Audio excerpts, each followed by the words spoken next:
Howdy, folks. Happy Monday. We are here. We're going to talk some hockey. We're going to start with a little baseball Hall of Fame news and sort of move it towards hockey because I think it's applicable. It just came out this morning, I believe, Russ, right? Was it this morning or was it late last night? Late last night. Okay. I heard it last night. Two additions. Now, this is from that new. It's not the Veterans Committee now, but this is from like that new committee that they've put together to sort of go through the players whose time had expired or didn't reach a certain percentage to review whether they belonged in the Hall of Fame. And Two names came up. One is Lee Smith, the relief pitcher who primarily pitched with the Chicago Cubs, who at one time was the all-time saves leader, and I think he was taken over by Trevor Hoffman, and then didn't Mariano beat Hoffman? So yeah, or is Hoffman still? Hoffman's the leader. Okay, Hoffman's still, but in a useless stat, he's right. And the other one was Harold Baines, and that's the one that sort of it goes in the compiler category. Now here, Harold Baines. He played over 20 years or close to 20 years in Major League Baseball. He had usually the lines of demarcation for Baseball Hall of Fame admittance are 500 home runs or 3,000 hits. He had 2,855 hits. He had 483 home runs. Right. So he fell short, just short. And like I was of both in both categories. And what I was just saying to Peter was, I think the reason that Baines gets in, because he was borderline and probably was never going to make it, but because you've got this era of the steroid cheats, the McGuires, the Rafael Palmeiros, the Cansecos, the guys who had over 500, or Sammy Sosa, the guys that had over 500 home runs, who had a ton of RBIs, who, maybe had over 3,000 hits, but they will never, or probably will never let them in because of the fact of performance-enhancing drugs, that now they're going back, looking at players that were close and saying, these guys are clean, so we think they're clean. We know, almost are sure they're clean, so we're going to let them in and ignore the fact that they just fell short. Yeah, so just to bring it full circle, so I think Lee Smith should have gotten in anyhow. Before, he was more than a one-inning reliever, and he was a feared reliever. So we'll leave Lee Smith out of it. For Baines, so I just found another guy I felt like bringing up, and that's Hall of Famer Ernie Banks. He has only 2,500 hits, right? But he has 1,600 RBIs, so that's more than Baines, I think. It's close. Yeah, I'll check. But here's the thing. Ernie Banks played until he was 40. At the age of 38, Ernie Banks still had 23 homers and 106 RBIs. In Ernie Banks' peak years, he would get intentionally walked 20, 28, 21 times, 19 times. We looked at Baines. He had 1 year where he was walked 20-some times. Right. He never won a big award. He was an excellent player, no question about it, could hit, had a sweet swing. Yeah. But when you match him up against someone like Banks, who's also a two-time MVP guy, and then you brought up Dale Murphy, like even Dale Murphy for a time was more feared than Harold Baines. And the thing is, I looked it up when I was walking around earlier and we had this discussion, and Baines never went higher than 9th in MVP voting, where even like Fred McGriff, who I think should get in, was 4th and 6th once.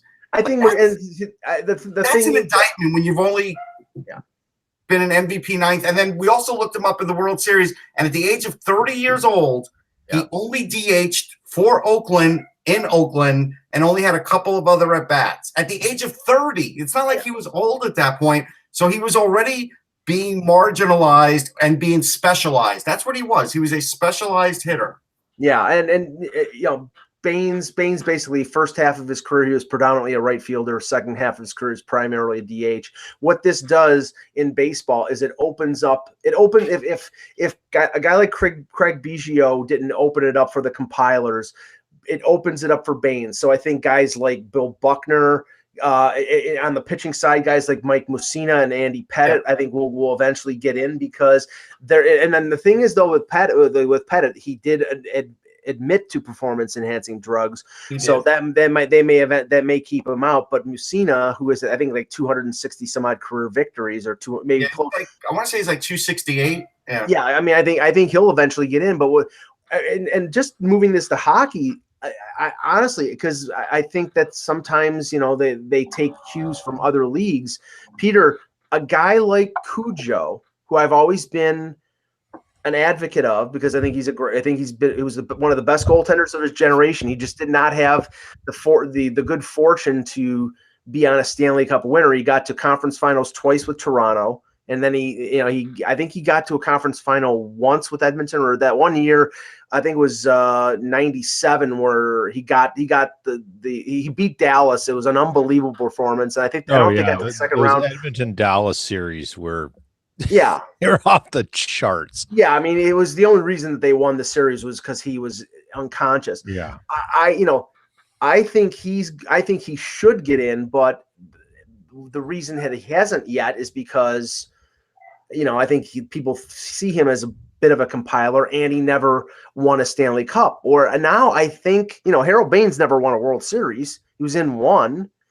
I think that it opens up the possibility of guys like Cujo or guys with. I wish it did. I don't think it does, because there's something that's unwritten at the Hockey Hall of Fame that they just don't let that many goaltenders in. I don't know what it is about that position, but if you look at it, the goaltenders compared to any other position are very marginalized as far as how they're represented in the Hall, and it's only overwhelming. It has to be overwhelming, like Patrick Waugh, for you to get in, and you brought me a great example, like Jeff Marek had talked about Lawrence Chabot. He's in my book, 100 Ranger Greats.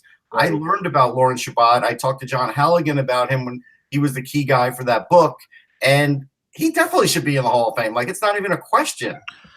One of the things, and I haven't gone and visited the Hockey Hall of Fame website for a while, and I probably need to, because they've had a changing of their board and stuff, and I haven't looked at what's available there to understand their process and stuff. I know for a fact, and I won't say how I know this because it would sort of out someone fairly important in Winnipeg, that there are certainly lobby expeditions done by various interested parties about players or people in the league who people feel should be in the Hall of Fame. And it's literally like political stuff. You literally lobby and you influence and you try to show the merits of things and get things on the radar and get them talking about it. So it's not an unbiased and pure situation where people go back through the years and look at things and say, hey, I can do this. They need information thrown at them. People go missed and stuff. To your point though about goalies, I think the Hockey Hall of Fame is watered down on players for being good, but not outrageously incredible. And there's a mixed bag of what good is. And I'll pick on two, just to say, to make a point of, it wouldn't bother me if they weren't in the Hockey Hall of Fame. And that's Cam Neely and Pavel Bure. Mm-hmm. And I think those are two players that any hockey fan who has some longevity in the game, who watched both of those players play, could say, are they really Hall of Famers, or are they just very good moments in their time? No. And do they need to be encapsulated in the Hall of Fame for what they did? And I think they're both really good examples of that, because they both had a really cool dominant side of their games to them. Sure. But did they do anything famous? Like, do you know what I mean? So to my point being, if you're going to sort of, I don't want, maybe water down isn't the right way, but if you're going to extend out, you need to extend out to goaltenders who had those same kind of scenarios in their careers. All right, so Curtis Joseph would be one of those kinds of goalies. I'm going to give you one, okay? You want famous? I'll give you famous. Remember, the Hockey Hall of Fame shouldn't be the NHL Hall of Fame. I think we all agree on that, and especially now with Russian players getting in, international play should count. So Mike Richter is not in, but he won the massive World Cup. He won a Stanley Cup. Right. And so those are famous things. He's still not in, Peter. And yeah, I know. And Paul Henderson. I know. There's Paul Henderson is the most famous goal in Canadian hockey history. His goal is more famous than Lemieux's in '87. Yeah. And on top of that, he had a good NHL career. So it's not out of the question to say he should get in the Hall of Fame based on that 8-game series in 1972. But the thing is, though, the Hockey Hall of Fame, I mean, it's gone down this road already. I mean, I know Clark Gillies won 4 Stanley Cups, but he was a secondary guy next to Trottier and Bossy and Potvin and Billy Smith. Yeah. Bernie Federico had a fine career in St. Louis. Put up a good amount of points, but he's always pointed to as the guy that the standard was sort of lowered slightly to let him in. And I think that there's a couple guys who've won a couple Stanley Cups in terms of goaltenders. Yeah. One, I think, won't get in because of his personality, and that's Tom Barrasso. He's a guy who won the Calder and won 2 Stanley Cups. Yeah, that's true. Because he was a jerk with the media and with some teammates, he probably will, and he probably will never get in. And Chris Osgood, I don't know if he deserves it. Mike Vernon, another one. What? Here's the other thing. Like, I mean, you look at criteria. If you're going to have a Hall of Fame and a hockey Hall of Fame, and you're going to look at things that are famous and are noteworthy in the history of hockey, you should, I mean, some of these guys are already in, but you should nominate as a team the 87 Canada and Russian teams and put them in as a team category. You don't have to have every player who's alive, right? And put them in and note, because we will never see 3 games of hockey like that again in our lives, ever. Here's a funny thing too, Peter. I will almost guarantee that Roberto Luongo gets into the Hockey Hall of Fame. But if you tell me if I have 1 game to play, I'm going to play Roberto Luongo over Mike Richter, I tell you, you're crazy. Right. I would never do that. No, I agree with that. That's a really interesting argument, Russ. And I think when we get into the off season, though, there's some really fun topics we could go down the road on that, like to fill in some time in the dead zones about those kind of scenarios where you take people who. I think that's a super interesting debate. Now we'll start the show here. I just have to say this: unless you have Bobby Orr as a defenseman, it's always troublesome when an NHL team's leading scorer is a defenseman rather than a forward.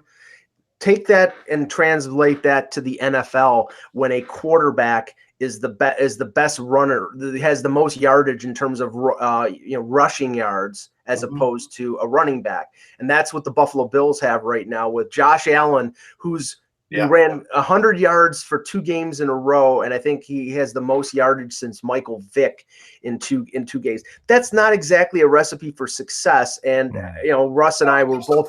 There's some things that he did well. He could throw on the run. Oh no, I think that was a good pick. I think he's a good pick. Considering where they picked in the lexicon of who was left at quarterback, right? I think they did well for themselves. Here's where the NFL gets killed yesterday, though, on replays. In so many games, there was so much outrage on replays. But I'm going to just talk about that Bills game for a minute. And I know you're a pretty impartial fan. How do you score a touchdown when you don't even have possession of the ball when it breaks the plane?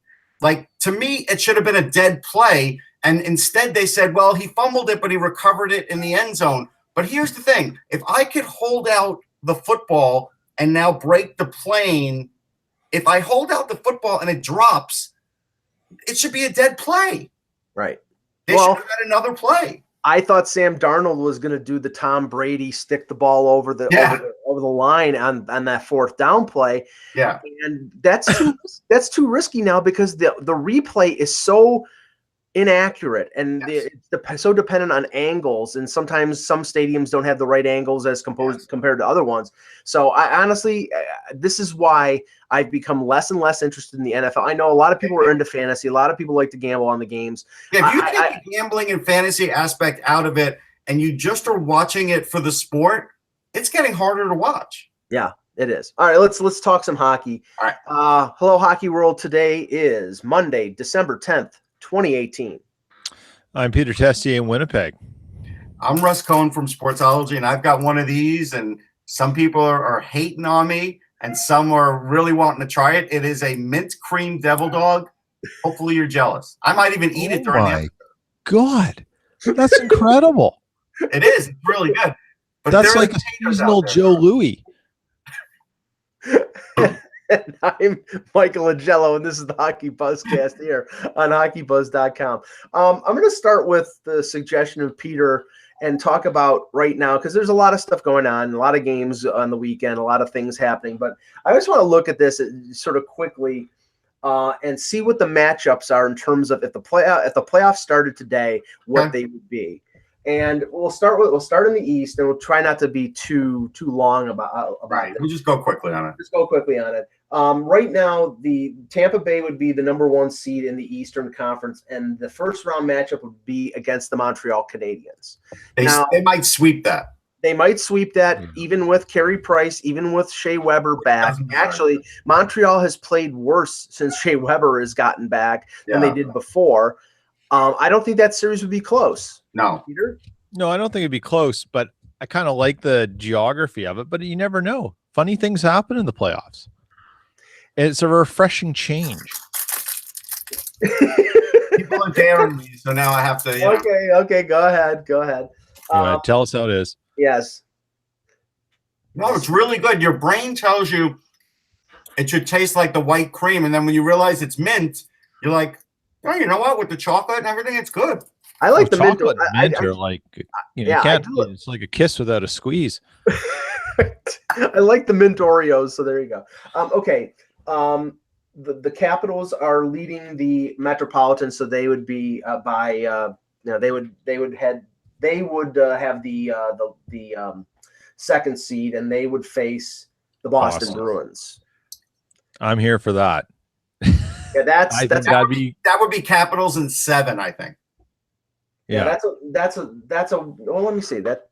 I am doing it the right way, right? It's the 2 division winners against the 2 wild cards. Mm-hmm. And then it's 2-3. Yeah, and it's 2-3 in the other. Okay. And what makes that one hard? That's a reason for not repeating in the Stanley Cup if you have to play someone like that in the first round. Well, that's a war of attrition because they both play the same type of game. Now, if the series started today, I would pick Washington and say 5 because Boston is without Bergeron, is without Chara, they're without Jake DeBrusk. But it won't be today. We have to pick it for Right. If they're all back, then I think it'll be closer. I think it'll be 6 or 7, but I still think Washington would probably win. I mean, I'm a little puzzled that they seem to be going more with Halak than Rask. It looks like Halak is their number 1 right now. He's played in all 3 games. Their number 1. Well, I mean, he's played. His stats are better, and he's like in the key games against like Toronto. He's played all 3 games. It hasn't been Rask. All right, but here's the one thing nobody's talking about. We don't know what the personal issue was with Rask when he left. That's true. They're just sort of letting him get through that, whatever it might be. Yeah, that's very possible. I think that's what it is. Yeah. Okay. In the Metro, the 2-3 matchup would be the Columbus Blue Jackets against the New York Islanders. Here's the weird thing. I just read this morning that Columbus has had some sort of reorganization of their coaching staff. Brad Shaw's taking over the defense. Another one is taking over the forwards. It's like, they're second place in the division, and they're reshuffling the deck. Schwartz has done this before. I swear he's done this before. Yeah. But that's a little strange. Now the Islanders being in 3rd right now, and granted, they're tied with the Rangers. The Penguins are 1 point behind. Probably the Penguins that'll be there. But for this exercise, it's the Islanders, and we have to go with the Islanders matchup. I think Columbus would win this in 6. Yeah. Peter, what do you think? Yeah, I'm thinking it's a 7 gamer, and I'll take Columbus in 7. I think that's a super intriguing. It's just fun. I just like the look of it because it's just something we haven't seen. Right, something we haven't seen. It would be fun. Yes, I think Columbus would win. Yes. The other one in the East, boy, I'm just rubbing my hands together with glee at this one. Yeah. Toronto v. Buffalo. The QEW will be on fire, literally. There'll be wrecks all along, like in Grimsby and wherever. But Toronto Buffalo is an intriguing matchup. Remember, these 2 teams have hated each other for 48 years. They've played in the playoffs once. 1999 Eastern Conference Final. Sabres won in 5 games. The whole dynamic of Toronto big market, Buffalo small market, 2 teams that were sort of rebuilding at the same point. The Leafs having a little more success, but now the Sabres coming around and having a really good year. All those dynamics would play out. I think the hate between the fan bases would be visceral, especially with Leaf fans buying up Sabre. And don't get me wrong, Sabres fans will still sell tickets if they can get big money, and Leaf fans will pay through the nose. So there'll be 5, 6, 7,000 Leaf fans at KeyBank Center in a playoff scenario, and I wouldn't doubt there'll be fights in the crowd. Let me ask you. So what do those Sabres fans do with the money? Do they go to the Bills games and light themselves on fire in the parking lot? Like, why sell those seats? They basically fund the rest of their season tickets on the money that they get from Leaf games. It's like, I was a Sabres season ticket holder. At some point as a fan, don't you want to go to one of those games? Yeah, but if you can – just think of this. If it's a playoff series against the Leafs and you have 3 home games, you probably can make $1,500 on a pair of seats, because you probably can get around. I still want to go. I'm not selling them. I agree. I agree. Like I would, if I was a season ticket holder still, and it was Buffalo, Toronto, and I wasn't credentialed, I would go to the game. I would sit in the crowd and go to the game. But there are fans out there who are thinking more with their pocketbook. But anyway, get them away from that. Just the matchup on the ice. Toronto, Buffalo. What do you think? I'm going to go Toronto in 5. I'd say Toronto in 6. I say Toronto in 7. I think it'll be I think Buffalo will try, and we'll talk about this in a little while. Buffalo will try to follow the blueprint that apparently has been out there, that has been set up in the last week or so, to how to beat the Leafs. And they have enough players that could do that to make it tough. But I think in the end, the superior talent up front and the goaltending of Freddie Anderson will be the difference. Adam Ziller in the chat room wrote Sabres in 7. If that happened, I would love to see the final Mike Babcock press conference. I would love to see. Oh my God! Honestly, I will say this, and I'm not saying this with any particular glee. If it was Buffalo, Toronto, and Toronto lost, Babcock would be in danger. He would take a hit. He would. I mean, I don't think they would fire him, but three first-round losses in a row, and this time it would be the first time that they would be favored, especially after signing John Tavares. They might mess with his coaching staff. You know what? The interesting thing is, this is why it's intriguing, because right now it's a super interesting match given how those teams are playing. It is. And I just had a look at yesterday. Mike got up and left. Yeah. No. I just had some water. Okay, so go to the West. Yeah. And your first round one would be your top pick would be Nashville, Vegas. No. Calgary has 40 points right now. Calgary does. Sorry, whoops. Calgary is leading the Western Conference with 40. Yeah, Calgary, Vegas. Calgary, Vegas. Yeehaw! And I'm here for that. I have to say, you know what? There were people who thought that Marc-Andre Fleury should get MVP, Conn Smythe votes in the playoffs last year. Look at the stats. Marc-Andre Fleury should get MVP votes in the regular season, Hart votes. Yeah. He's got 17 victories. Yeah. He started. He is the team right now. Yeah, he started 26 or 27 games. It's obscene. You want to know something? I would say Calgary would sweep them. That's how hot Calgary is. Well, they lost 1-0 to Edmonton last night. Yeah, but 1-0. I'll say Calgary in 6 on that. You put Calgary on the power play, you're screwed. Yeah. Yeah, I think Calgary would win. I think it would be a longer. I'd say 6. I think 6 is realistic. Now Nashville, Dallas. Dallas. Wow. I'm picking Nashville, but I think the potential for fireworks in that is big. Well, go Nashville division in the first round. Come at me, bro. I think. Yeah, I'm going Nashville in 6. I'm going Nashville in 5. I think Dallas's defense, even with Klingberg back, is still their Achilles heel. Bishop is actually. Here's what I even predict further. Sorry, Mike. Yeah. Chris Mason will actually get that sledgehammer and take a shot at the car, and will come back and hit him in the head, and he'll be out for the series. He missed the car and he hit Antti Ranta. Okay.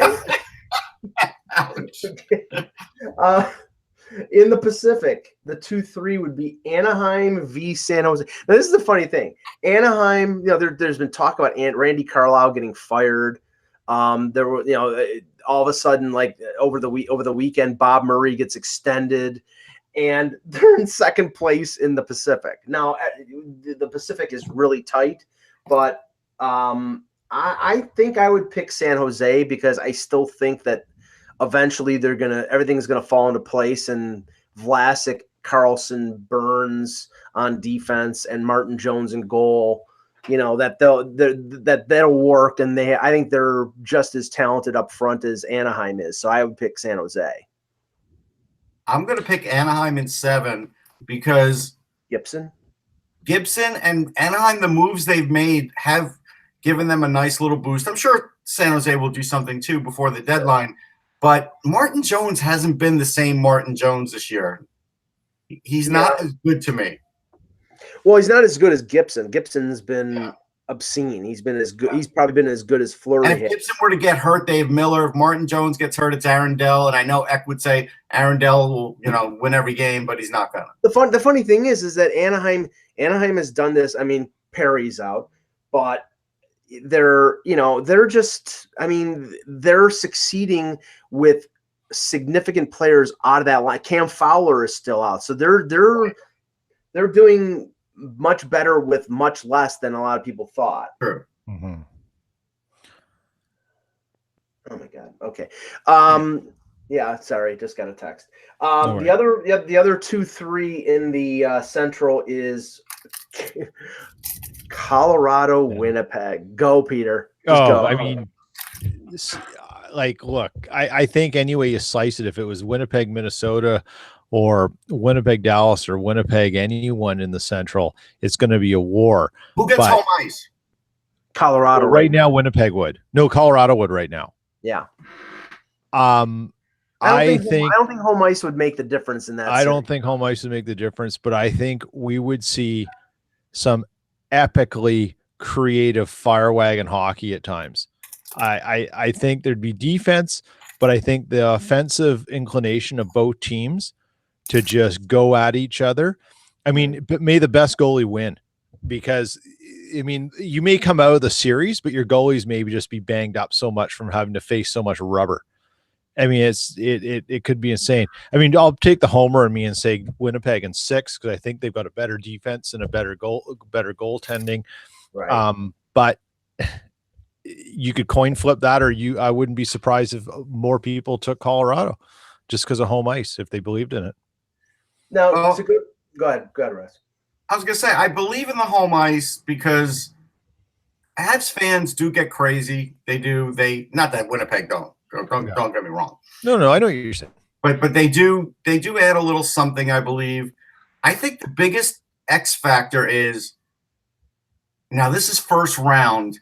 So if UMass were to crash and burn in their playoffs, would Cale Makar get in there? If he did, this could really sway the series in my estimation because Makar is already like having a great year. Right. You got him hot and into that series, that could be something.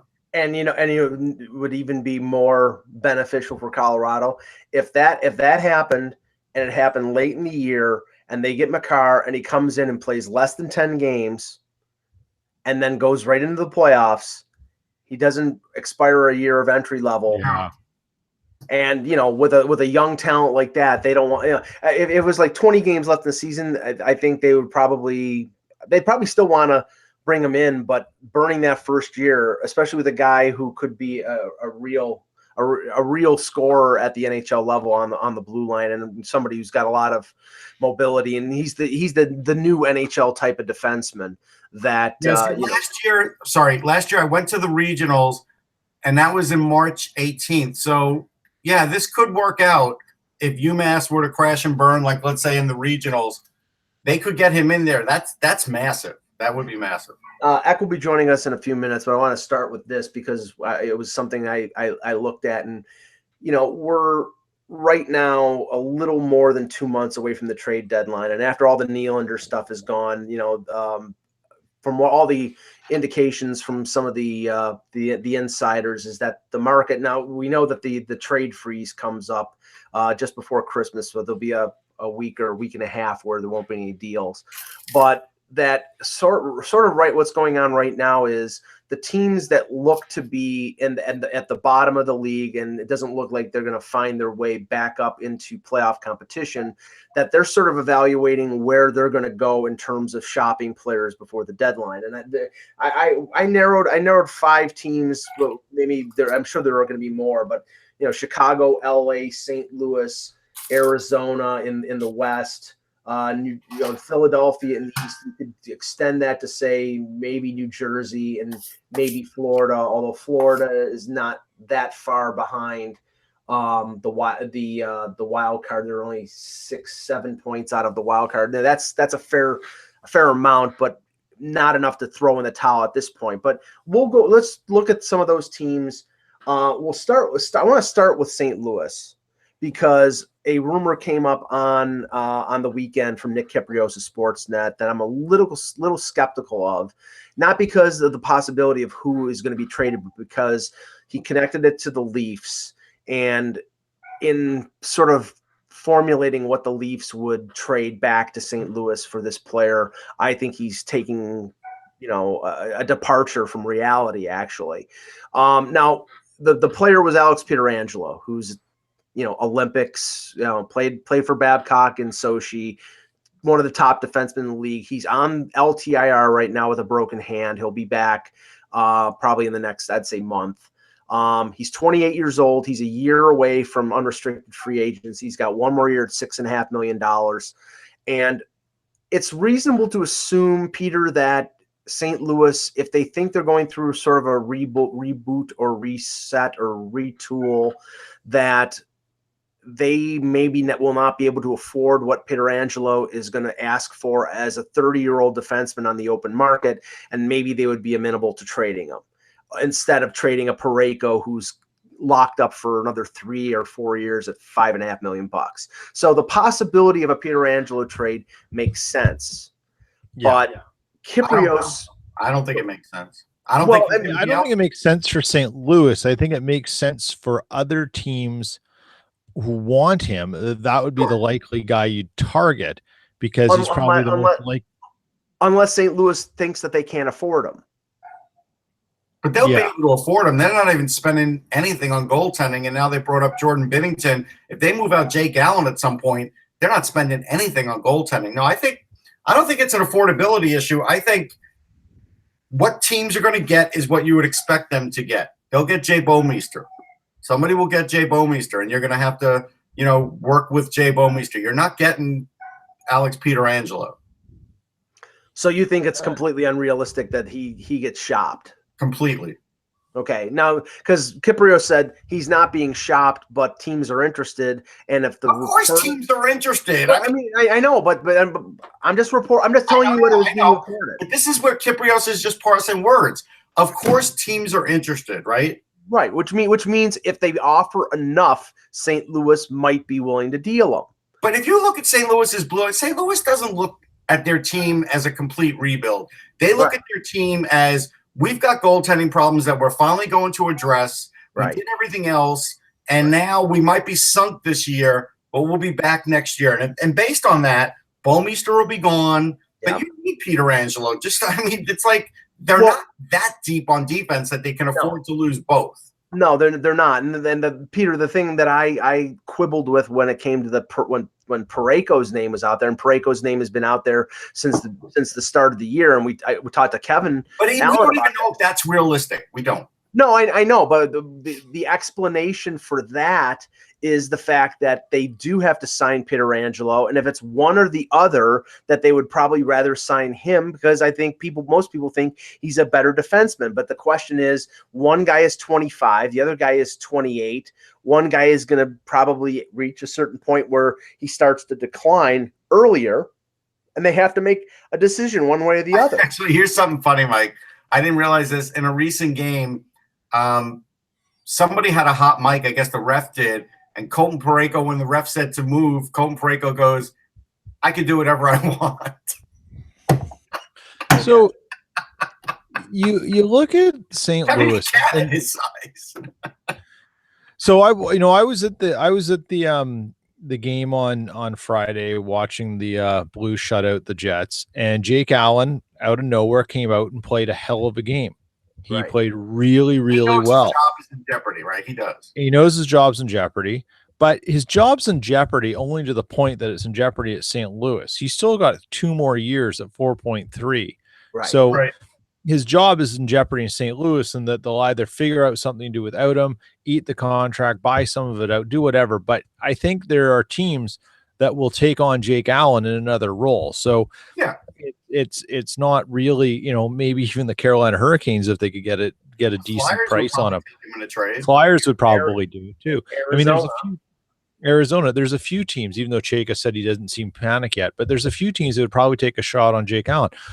Whatever is going on in St. Louis doesn't seem to work, at least not consistently yet. So you're either sitting there going, we have to give Berube time to figure out what it is, and that could mean till the end of January or so before we start. And it would make sense that they're going to lean to that way to give Berube that time, because that gives you basically a month to prepare for the trade deadline and think about what you're doing, who the suitors are, where your weaknesses are, and what you need to consider. So if I'm St. Louis, I'm doing a lot of analysis right now on our team needs. I'm probably scouting my own team and learning a lot about it and working with Berube on that.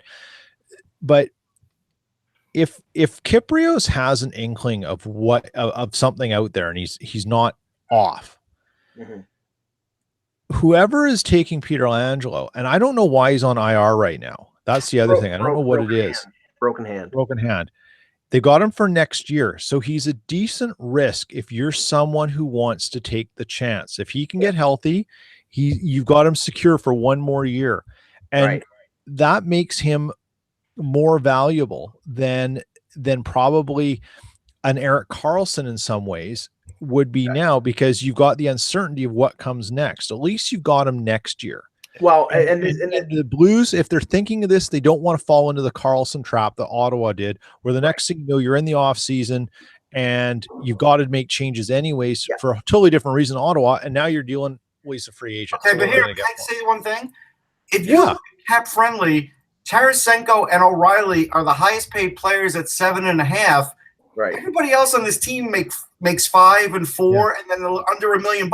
They've got loads of cap space. They have no trouble at all. They only have $4 million. I don't think it's a cap issue, Russ. It's a dynamic issue, and they need to change something. And if Berube can't figure it out, you got to look at what's the best thing to change. Bouwmeester will be gone. That's for sure. Well, Russ, the one thing is the cap friendlies figure in terms of cap space. Right now, Peter Angelo's on LTIR, so he doesn't count. So when he's back, for next year, you mean? No, I'm talking about right now. But for next year, I'm looking for next. Right, but that assumes that you. Yeah. I mean, the thing is with Peter Angelo, you can get 2, 3 assets for him, and the assumption here is whether you're going to be able to sign him. What what is he asking for? Why can't they sign him? This is the biggest. It depends. It depends on what he's at. If he's a 30-year-old defenseman, he's asking for $9 million. But what? They can afford that easily. Yeah, but they can't, Russ. Russ, they also have Schwartz, Gunnarsson, and Fabry on IR. They've got over $15 million on IR right now. It's asset management here, Russ. What I'm saying is like, okay, I think Peter Angelo is a really, really good defenseman. He's probably one of the better defensemen in this league. But what I'm saying is, teams are looking at players when they're approaching the age of 30 and saying, do I want to sign this guy for 7 or 8 years at $8 million when halfway through that contract, he's going to be it's going to be a Brent Seabrook situation. They don't have a choice. They're going to sign. Maybe this is their choice. Heck, sorry. I'll tell you what, if they don't sign him, right? And even if they get a defenseman back, you are then talking about Parayko, Edmondson, and Vince Dunn and George Schmaltz are your top 4. They're not going to go into that next year with that. I can guarantee you that. No. Yeah. So they're going to have to spend some money. Thanks. Hi, guys. Sorry about today and every day. Crazy right now. I already ate a mint devil dog while you weren't here, so whatever. had my son at the doctor and racing back, and then I get in the neighborhood and they blocked off all of my street. I can't get to my street because so I parked my car about 3/4 mile away and kind of jogged here to get here for the last 15 minutes of the show. It's just, oh man. Well, we're talking about the Kyprios report about Pietrangelo. Yeah, and I mean, I talked to somebody about this, and I think that there's a lot of stuff that we're going to get into over the next couple of days, rumor wise, because things are getting really interesting, and I think a little bit of this is gamesmanship going on here. Yeah, and I think that Parayko, I know for a fact Parayko's name's out there. Like I've talked to enough people, and I've talked to other GMs, and I talked to assistant GMs, and everybody's told me that Parayko's name is out there. But the Blues, of course, are asking for a lot, which they should. There's no question about it. They should ask a ton for Parayko. He's a huge player. He's going to a great potential. I think you don't get Paraykos. They're not available all the time. He's not Chris Pronger, but he's a bigger. Mobile. He's a big right-hand shot, offensive defenseman, lanky. He can skate. He's good. But we were talking about. Go ahead. I know with Pietrangelo. So to me, this all connects together. So I'm going somewhere with this. Actually, you think it's a bait and switch? Yeah. No, I think it's not a bait and switch. It's that when Parayko is available, you have if you're the Blues and you're trying to get the most you can out of him, you have to also show. Why is Parayko available? Okay, so that's the big question. So if you're asking, if I'm talking to the Blues and I say, well, why would you want to trade Colton Parayko? And right. what they say is, well, everyone's available. And they say because our team is we can't get this together, and hey, Pietrangelo is available. I think that's how this kind of thing started. Just from talking to people, I think it's the kind of thing. And you know what? I agree with that based on how they're playing this moment, but I also think. Right.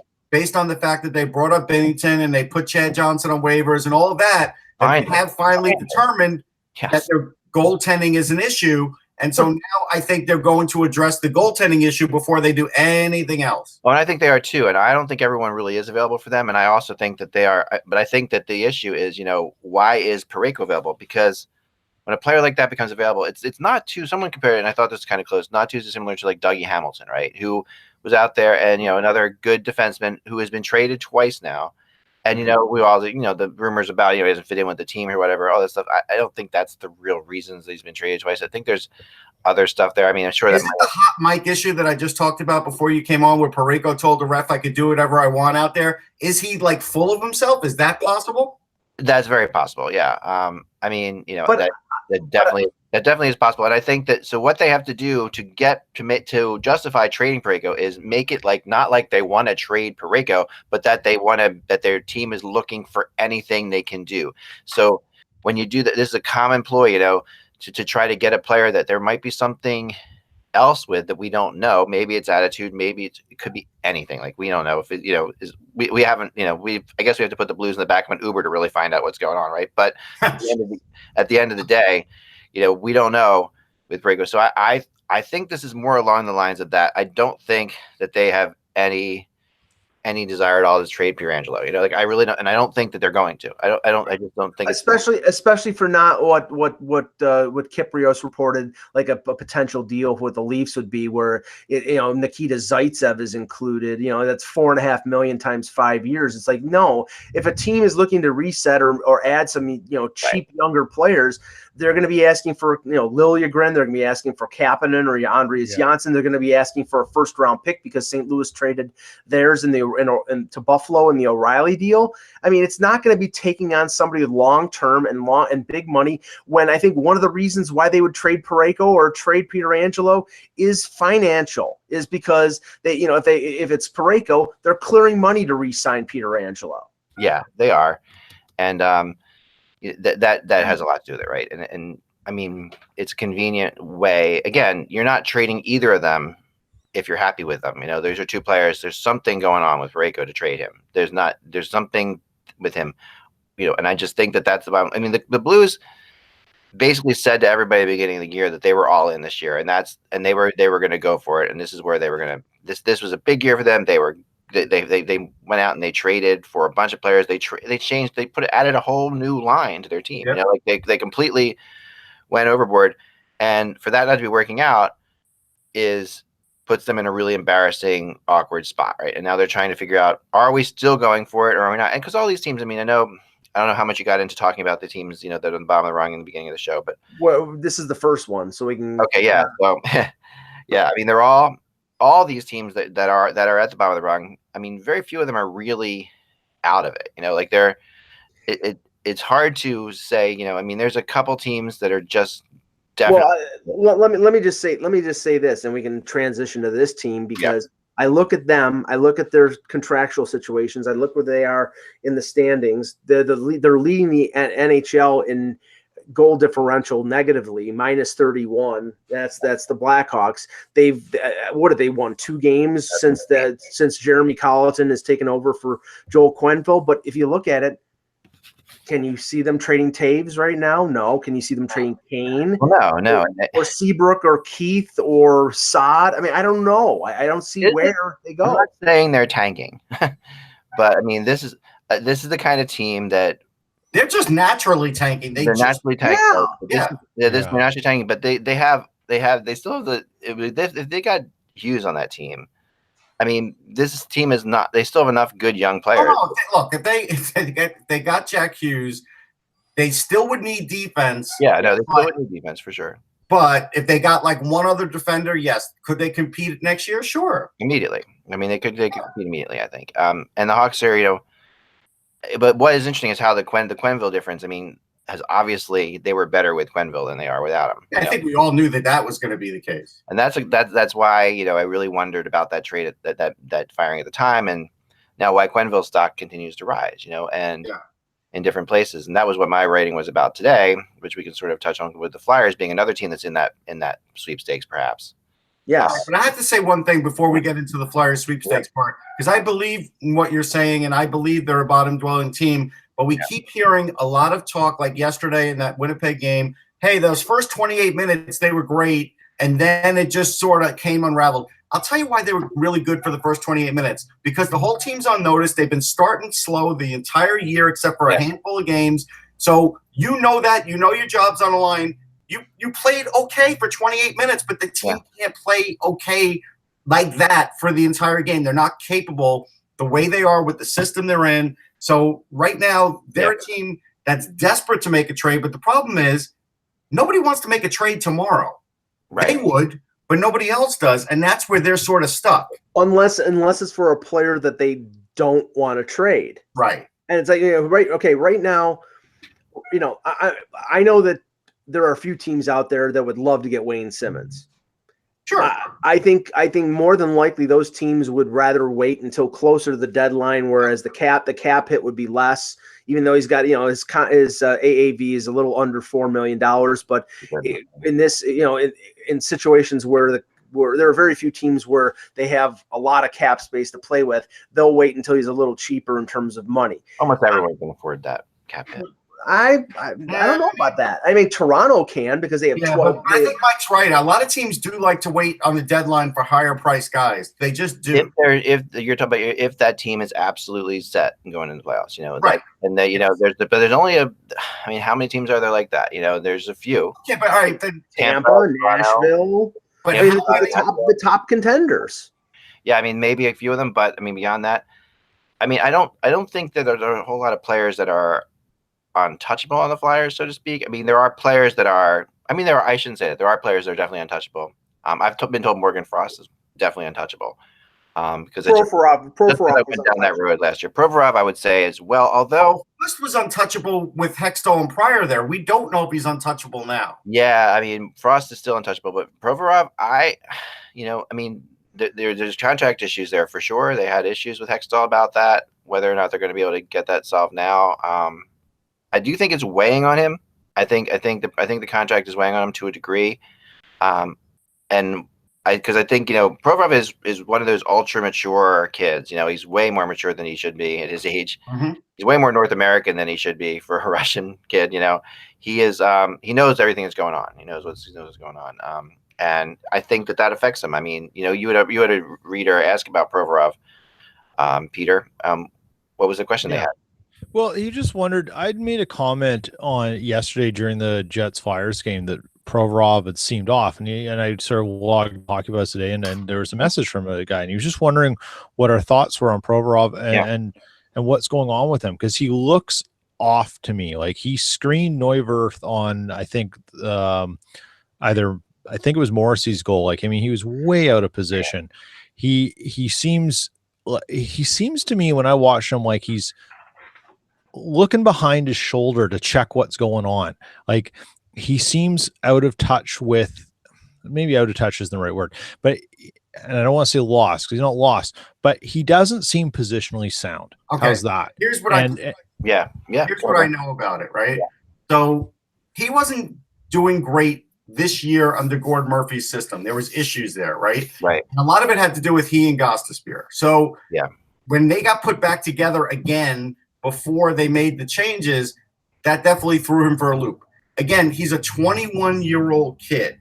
Yeah. Doesn't matter how great he played in his first or second year as a player. His first year, it took a little while. Last year was great. It doesn't matter. He's still only 21. There is no veteran on this team that could sort of take him under his wing and say, hey, listen, you know what? I've been there.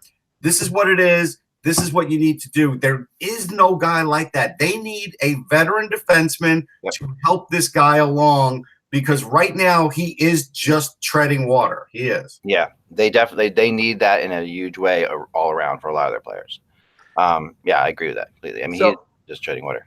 So okay, we touched on St. Louis, we touched on Chicago, Philadelphia. I mean, let me finish Provorov for a second, and then we will move on. But I agree with you, because I just want to touch. So I also believe that part of what makes Provorov a great player and separates him from the pack of a lot of other defensemen from that class and that world is an arrogance that he can do anything at any time. We talked about Parayko said he could do that, but Provorov would never say that out loud. But I'm just saying that Provorov does take the weight of everything on his shoulders. He thinks he is responsible for the wins and losses of games. He's one of those kind of players. Some players are out there and they do all they can, but Provorov has more of a goalie attitude about the game. Sort of like if they're giving up, goals, it's his fault. If they're not scoring, it's his fault. And I feel like the coaches on this team have not helped that situation enough. Like, in a way that, to show them that this is not your fault. This is a team game. And, you're doing everything you can do. So what happens as a result is Provorov is sort of in this death spiral of looking over his shoulder, because does my guy have that guy covered? Of looking around, like, is that guy, is my defensive partner in the right spot? Doing all these things and outsmarting himself to the point where he, gets behind the play because he's thinking about every possibility all the time and not just keeping his game simple. And I really think that's. And you know what the elephant in the room here is, Zach? Part of this has to do with Shane Gostisbehere just being plain awful. Like, Provorov's not himself, but Shane Gostisbehere is awful. And actually, Peter, the play in the Winnipeg game, whoever got the shorthanded goal where he cracked the stick over his skate with that massive slash, that play has happened way too many times this year. Gostisbehere is a -13 with only 3 goals because he never hits the net anymore. Yeah. Like, this is the one guy who I think they probably should trade at this point, because he is completely 100% frustrated, and I don't know if they're going to be able to turn him around. Do you guys think, given some of the information that's come out about the Flyers since Hextall's firing, that and that given what we've heard a little bit about Murphy, and that's having an effect trickle down onto the players on the defense core, is there? Do you think there's some substance to that, and how that dynamic of trusting the coach might not be there? Yes. I think there's definitely something. I definitely do. It undermined Hextall a lot. What I was told was that things were going on, because Hextall would be telling Murphy things, and then Murphy would be telling the players, Hextall shouldn't be playing this combination. You should be playing with this guy, and things like that. What's going on? That you can never let happen. And you take some young guys, this can mess with their heads. Something huge. I do think coaches have trust issues with players, but players have to be able to trust the coach. Gostisbehere will and know that their best interest is in their coach's hand. Yes.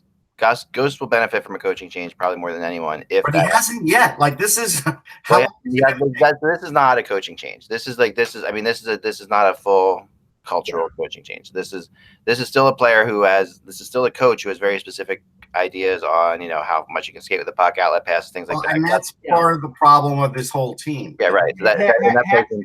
Hackstall is very structured, and I don't think Gostisbehere is a structured. Right, he's not, and he wants to be more creative, and that's hurt. Here's a perfect example. The other day, I don't know if you were watching, like 2 days ago, when Gostisbehere actually took the puck up the ice himself and went the whole way. Jim Jackson actually said he's not really supposed to do that. He said that on the broadcast. That's insanity, right? I mean, let's just admit it. I mean, that's like, that is. And he said it in context, like in Dave Hackstall's system, but he did say it. Yeah, and that's known as much as it is because the players complain about it all the time off camera. It's like it's constant, and it's been constant since he got here. And Voracek killed him. Giroux has dealt with it, but doesn't like it at all. Lindblom is a perfect example of another player that can't play within the system, even though Lindblom keeps trying to do his own thing. He keeps getting benched for it. Anyway, we'll move on to other teams, but I do think that we'll see a lot of change because as I wrote today, you can check out my blog because I know we're running out of time, but really quickly, I do firmly believe the Flyers are in a weird spot right now, waiting to see what Joel Quenneville is going to do. And I think the reason that this coach is still here is because Quenneville has basically told them he's going to decide after the Christmas holidays. So why are you going to, if otherwise, the Flyers would have changed coaches by now. Yeah. I don't think there's any worries about it. Maybe. Quenneville's just enjoying the Bears right now, and that's all he needs to do. Why would you keep this coach on right now unless there was some reason it may not be Quenneville. There could be somebody else out there coaching another team that they know, like if it's a national team, if it's something like that. That could be why. The other two teams that I sort of put on the list. One is the Kings, and obviously, we've talked about Quick before. But if you look at a couple other players, I mean, Kovalchuk right now is on the IR, but if they're going to do, and it looks like, that with all the waiver pickups, with all the rumors of them possibly trading a guy like Muzzin or a guy like Martinez or someone of that nature, Ilya Kovalchuk to the Islanders and Lou would make a ton of sense. But I'm just saying, in terms of Kovalchuk being moved out, he's more movable because the contract is shorter than Kopitar, than Dustin Brown, than Jeff Carter. But 35 plus, and given 35 his plus is the killer track record, Yeah, 35 plus is the killer. The thing is, they're not moving Doughty, they're not moving Kopitar. Those guys are core players. Is there anybody in their right mind, even if they shaved salary, that would take Dion Phaneuf? Yeah, somebody would take him. Yeah. I think under the right circumstances, somebody would take Phaneuf. I think the Kovalchuk to the Islanders, the problem with that is if they do that, is that going to negate Anders Lee or Nelson for getting their money? They'd probably lose one of those players at that point. That's my thinking. They shouldn't do that. I mean, there's absolutely nothing to be gained by picking up Kovalchuk at all. I would say so. I agree with you. There's really no. I mean, there's really. Well, it's all a question of whether, because remember, Lou will do that type of move if he knows that Nelson is asking for a certain amount or Lee is asking for a certain. Those guys might be rentals. Those guys, if they're asking for too much for a new contract because of the situation where Barzal's going to get paid. And they have cap space. Lee's going to get paid. Lee's in a different category. Yeah, Lee's in a different category. But here's the thing: name me the last time Kovalchuk was added to any team, KHL or otherwise, and it probably goes back to the 2012 Devils, where he added and made them better. Yes, I know it's insane. I thought the signing was insane when it happened. I thought it was crazy. It's just, I mean, it's a really like. It's just like that forbidden fruit on the tree. Just stay away from it. It's just like, and you knew somebody wouldn't be able to. You knew somebody was going to sign him, and it turned out that the Kings, who was the worst place for him to go because there's already a slow and older team, just absolutely made no sense.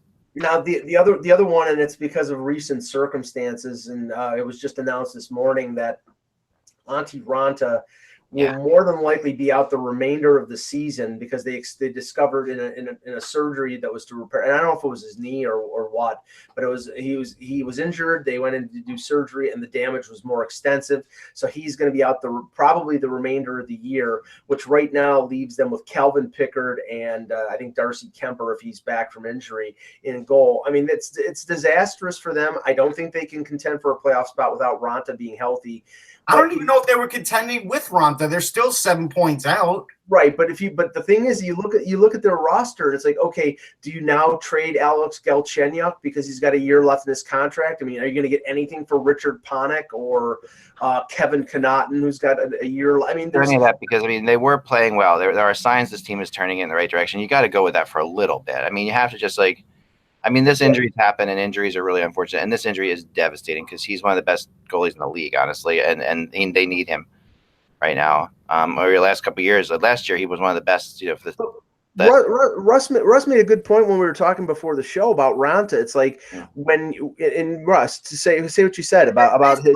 Like we all knew what anti-Ronta was, and we all knew that if you got him as your number one, he doesn't play the amount of games you hope he would as a number one. He just never has. Right. And he's never going to. And so that's how you get a guy like that cheaper. So now you don't have him. If you want to call it a freak injury, fine. But then when Kemper and Aiden Hill are your backup, knowing that Ronta is not the guy who's going to play 60-something games, it's still sort of an ill-conceived roster hoping that you could actually make headway in the West. I mean, it's just – 7 points out. Like, they might have a few games in hand. This is if we go rewind the tape back for the last 3 years on this show, and we'd be talking about the same thing with this team every year. The only difference is, and Mike and I looked at this, and Peter can get involved in this because it's a financial thing. So Chaika has sort of borrowed against the future with younger, unproven players like Chychrun, like Dvorak, and so far that's come up snake eyes too. Yeah, I mean they signed Chychrun coming off the knee injury, or was it knee or shoulder with Chychrun? I think it was knee. Yeah, and they signed him to a long-term extension at 4.6.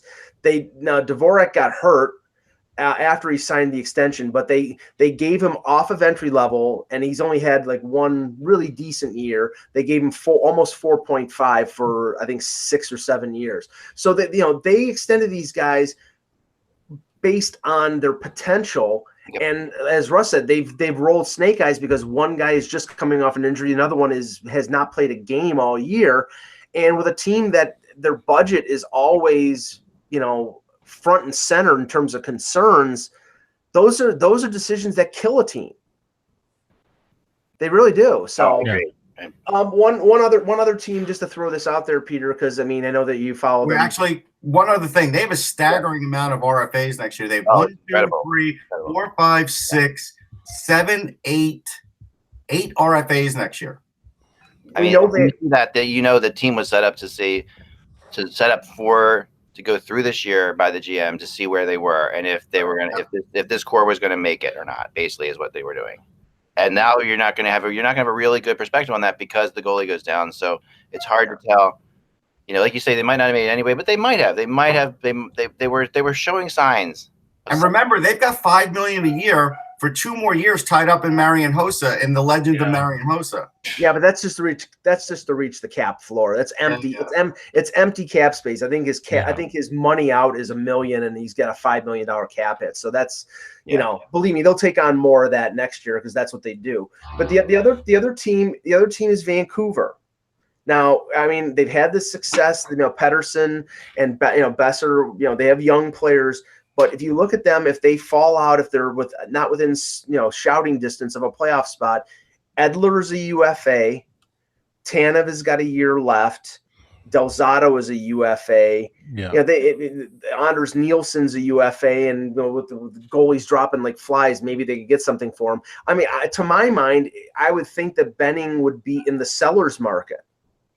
You think he would, but there's so many weird things coming out of Vancouver right now, and one of them is that like there's this sort of ongoing joke on there from the sort of the diehards on social media, and it started basically around the idea that a quote was made by one of the owner, Francesco Aquilini. It's like we want to be good, but not right now. I mean, there's so many confusing messages coming out of there. That's a tank message. That's a Jack Hughes message.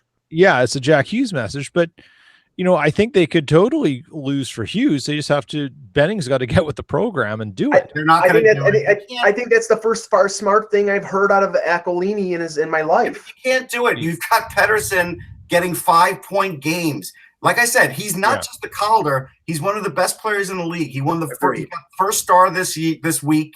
He is a force, and him and Besser are a force, and that's enough to keep you from probably not getting Jack Hughes. Right, but it is. But I mean, you're talking about the highest percentage to get Jack Hughes. If they fall out of the playoff race, there's nothing to stop them from getting something at the deadline for Edler. If Edler will waive his no trade clause, because I think that's the Tanev has been injured again.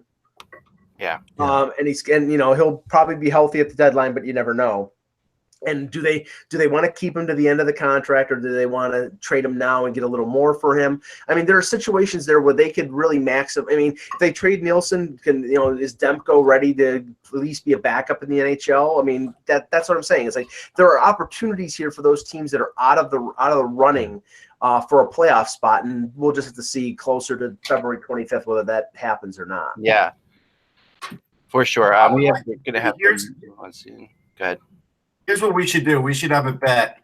Who is going to be healthy at the deadline, Tanev or Adam McQuaid? So far, Adam McQuaid has played a whole 8 games this year. And I told you guys, he's got so much mileage on him that just getting him was not going to be a help for the Rangers defense because he was never going to play. He's played 8 games. Okay. Yeah. Now, down here, we have, now, I don't know if you guys noticed, the NHL Draft Lottery Simulator website's down. It's down. I mean, it's actually like nothing there. So I don't know if they sold something. Somebody bought them. They did. Okay, so I'm just guessing because I'm instead going to go to tankathon.com. When you at tankathon.com, this is another way you can actually. There it is, Tankathon Lottery Simulator.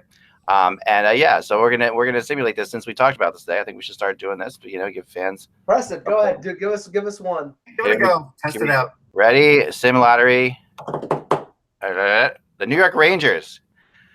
They've never had the first overall pick ever in their entire history. If this happened and they got Jack Hughes, that's not only a marketing home run, but that would really set them off because then they would get Panarin, and you'd probably be talking.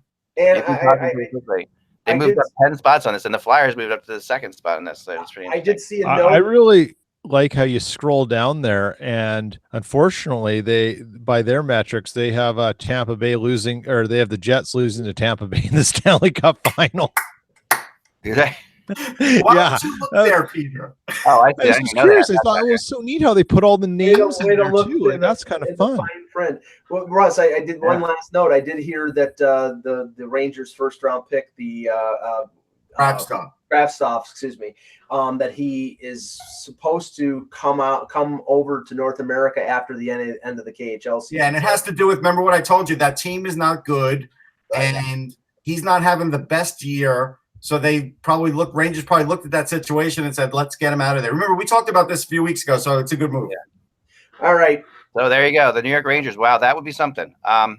You're right, Russ. People would be calling that this was the fix. Can you imagine? It would be like when Patrick Ewing got the internet would explode if the Rangers moved up 10 spots to get the first overall. Oh my God. People would, I mean, it would be fun. It would be a lot of fun. Dogs and cats living together, mass hysteria. That's right. And Leo's getting larger. Remember, without the buzz, it's just hockey. We will talk to you tomorrow.